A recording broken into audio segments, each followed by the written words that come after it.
Well, as you can see, I got 90% of the outside of the bed stripped. I haven't put the bracing on the inside yet, but I wanted to go ahead and make the mounts up to mount the bed tight to the frame. Now I got it squared up as best I can get it. It's within a 32nd of an inch, which is a lot closer than the factory specs. Now I made 2 braces for the front, 2 for the back. The ones in the front are relatively simple. It's just a piece of angle iron with another piece of angle iron welded onto it. It's going to be welded to the frame right there, and that piece of angle iron will come up underneath, and then there'll be 2 holes drilled in here, 2 1/2-inch bolts. That's what goes on the front, on each side. Now the back ones is a little bit more of a challenge, and the way that they designed these beds, I don't remember what was in here originally. You know, it's over 20 years ago since I took the bed off this thing. So I had to come up with my own mounting system. And what I came up with is a piece of angle iron that sits on top of the frame right there. It'll be welded on all 4 sides, and then it comes up, sets flat against here with 2 1/2-inch bolts through that piece. Now there's a piece of angle iron welded on it, so I know I'm at the right height. I got both of them made now, and the next problem will be, well, next project will be to grind the paint off of there on all 4 spots where I got to weld to the frame. And once I get that done, I got to clamp everything in place, make sure everything fits. And for anybody who wants to know, I raised the bed 1 inch. As you see, I just got a piece of 1x3 under this side and a piece of 1x1 under that side. I raised it up 1 inch from what the stock position was, so that this contour here on top of the bed rail is as close to this right here as I can get it on the angle. Now, this truck didn't have any rake to it when it was original, but with the front end I put a Mustang 2 front end under it. I did away with the old buggy spring type rear suspension and put in a Ford 9-inch with a pair of parallel leaf springs, as you can see over there and over here. Now, when I did this, since I put the axle under or over top of the springs rather than be under the springs like the original was, because the old spring sat here in that pocket. It's underneath that piece of angle iron that's welded in there.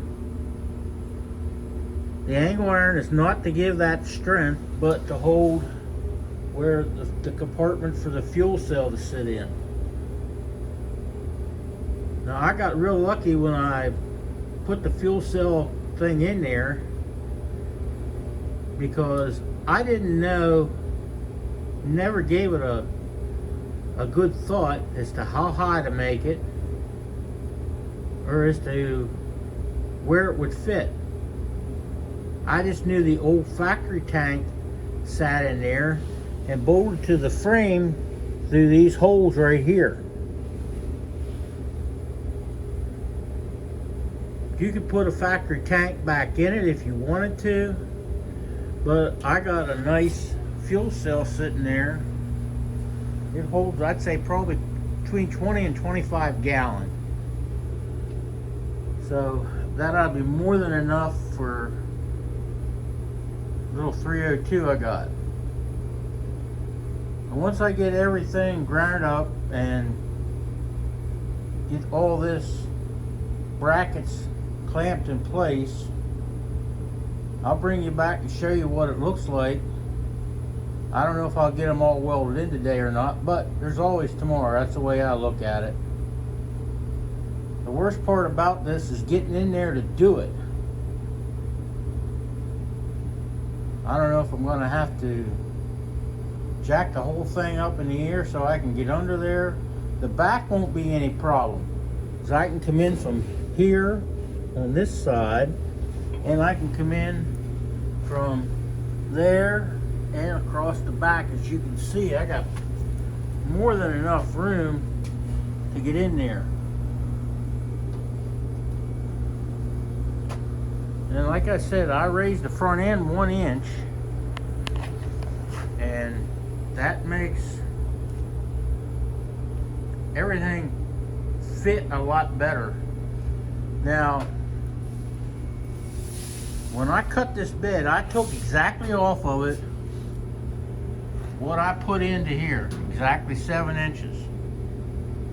As you can see, the back of the cab has got a bow in it here, which is not going to hurt anything. I don't think it's going to be that noticeable once the bed's mounted in place. I knew it was there, but I didn't mess with it too much, because this right here had a big dent the whole way in. As you can see, it continued up to here. I need to get a planishing hammer and go over this cab with a planishing hammer. That'll take, because I've done all with a hammer and dolly so far, and I got it not bad. You can cover it with filler, but I don't want to use any more filler than I have to. Now, I got about 1 inch of clearance right here, which is about normal for a pickup bed. Now, you're going to say, well, what about the sides? They were like this from the factory. I've looked up all the old 35 Ford pickups I can find, and they all got like almost a 3-inch gap right there. This is 2.5 on each side. So I'm feeling good about the fact that I got it back close to where it should be. If anything, I've tightened it up a little bit, because I slid the bed forward a little bit more than what the factory holes line up on it. You know, everything from here to the back still got the factory holes in the frame. I thought I'd welded them all shut, but evidently I missed some. Because if you look down here, you can see there's 2 holes right there.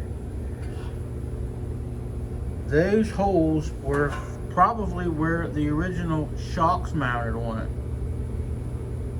There's nothing else for them to be there for.